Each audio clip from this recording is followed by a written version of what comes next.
Hello everyone. I'm Phuong from SC Lab at Channam National University. Today, I'm going to present our research, Longitudinal Alzheimer's Disease Progression Prediction with Modality Uncertainty and Optimization of Information Flow. This study aims to predict progression of Alzheimer's disease in the future. We also try to handle missing modality issue from input data. Our presentation today will cover 4 sections from introduction to conclusion and future work. Okay, let's go to introduction. Alzheimer's disease is a progressive neurodegenerative disorder primarily affecting memory and cognitive functions. It is caused by the accumulation of beta-amyloid plaques and tau tangles in the brain, leading to nerve cell death. It affects how people memorize, think, and behave. So why is prediction of Alzheimer's disease necessary? Predicting Alzheimer's progression is crucial because early diagnosis facilitates timely interventions that can slow disease progression.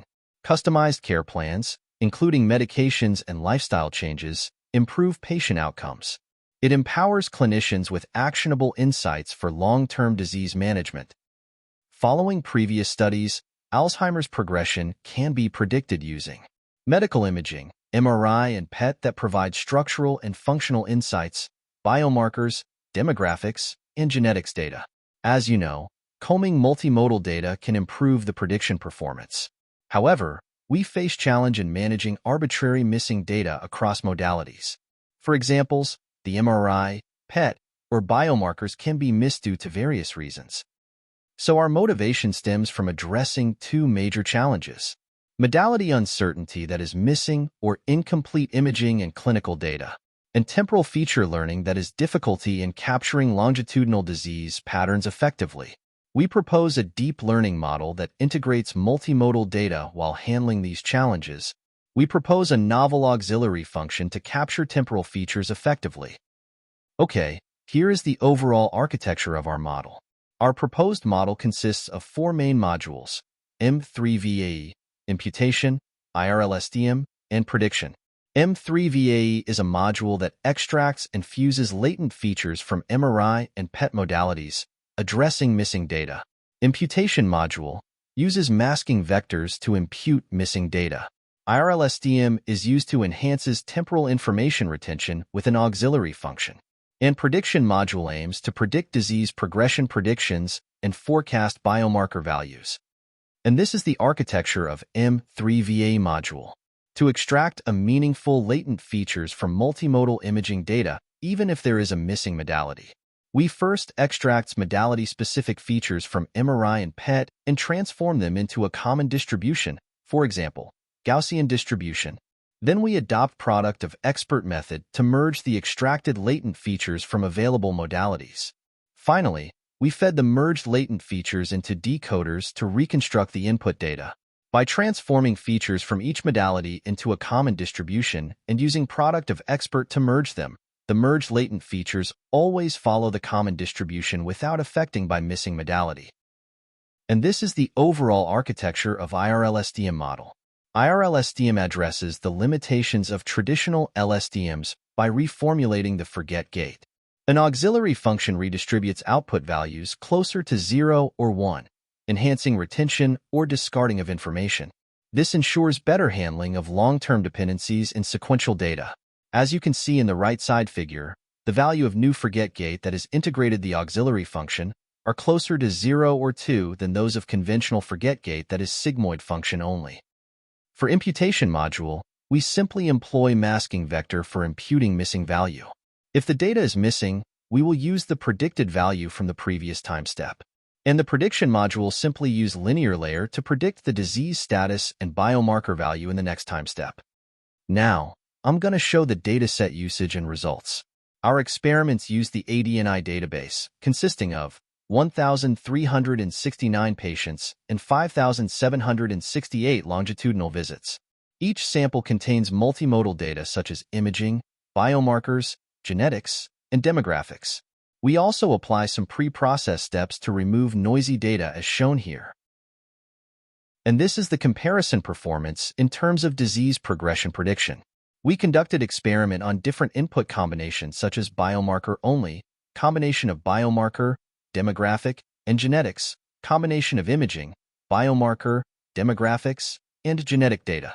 As can be seen in the table, our proposed method outperforms other existing methods across all evaluation metrics. And this is result on biomarker imputation and reconstruction of missing imaging tasks. For reconstruction task, we use PSNR and mean square error metrics to evaluate the model performances, while mean absolute and mean relative errors are used in biomarker imputation tasks. As can be seen in the table, our model achieved the best result comparing to other existing methods. This indicates that the imputed values generated by our model are closer to the actual values than those produced by the existing methods. We also show the effect of the auxiliary function in LSTM mechanism. As can be seen in the table, our model outperforms conventional LSTM across all different input combination. Moreover, we quantitatively visualize the value distribution of forget gate before and after integrating the auxiliary function. We can observe that the output values of the forget gate are redistributed and stretched closer to 0 and 1 after integrating our novel auxiliary function. This makes the model more effective in retaining important and discarding irrelevant information. We visualize the predicted biomarkers in 5 follow-up visits after the first visit. As shown in the left figure, the predicted biomarker values based on our model agreed closely with the actual values, compared with those obtained based on the competing methods. Furthermore, although there may be noise causing fluctuations in the actual values, e.g., in biomarkers such as entorhinal, fusiform, midtemp, and hippocampus, that affect the training process, the trajectory of our predicted values remains smoother than those of other methods. Additionally, we observed a consistent trend in which the volumes of all biomarkers tended to decrease over time, except the ventricle, which increased over time.